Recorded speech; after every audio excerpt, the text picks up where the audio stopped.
राज्यातल्या शेतकऱ्यांसाठी अत्यंत मोठी बातमी. शेतकरी कर्जमाफीची पहिली यादी आज दुपारी 2 नंतर जाहीर होणार. सहकार मंत्री बाबासाहेब पाटील पत्रकार परिषद घेणार. कृषी मंत्र्यांनी काल एबीपी माझाशी बोलताना घोषणा केली.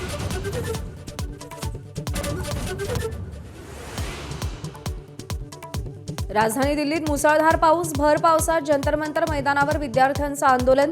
शिक्षण मंत्री धर्मेंद्र प्रधानांच्या राजीनाम्यावर ठाम.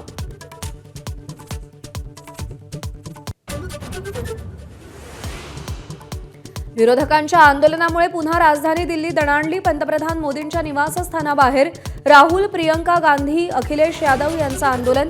आंदोलकांची पोलिसांकडून उचल मागणी तर धर्मेंद्र प्रधानांच्या राजीनाम्याची मागणी.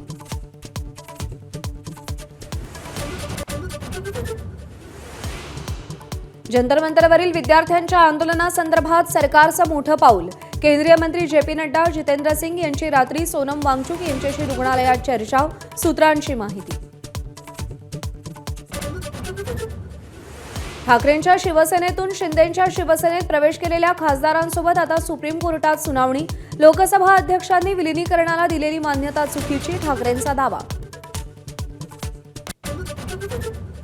मुंबईत आजही सकाळपासून पावसाची जोरदार बॅटिंग. मरीन ड्राईव्ह, सायन भागात सरी. हवामान खात्याकडून आज मुंबई कोकणाला पावसाचा ऑरेंज अलर्ट. वसई विरार परिसरात रात्रभर पावसाची संततधार. नालासोपाऱ्यात सखल भागात पाणी साचण्यास सुरुवात. पालघर जिल्ह्याला आज ऑरेंज अलर्ट.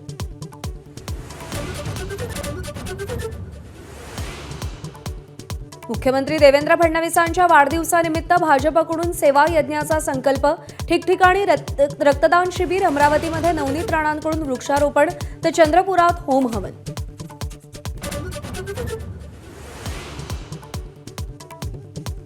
दिवंगत उपमुख्यमंत्री अजित पवारांची आज जयंती. सरकार आणि राष्ट्रवादी काँग्रेसच्या वतीनं विविध कार्यक्रमांचं आयोजन तर माझावर आपला दादा ही विशेष डॉक्युमेंटरी.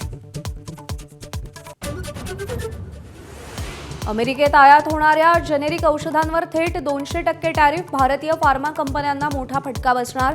भारतीय औषध निर्मिती क्षेत्राचं मोठं नुकसान.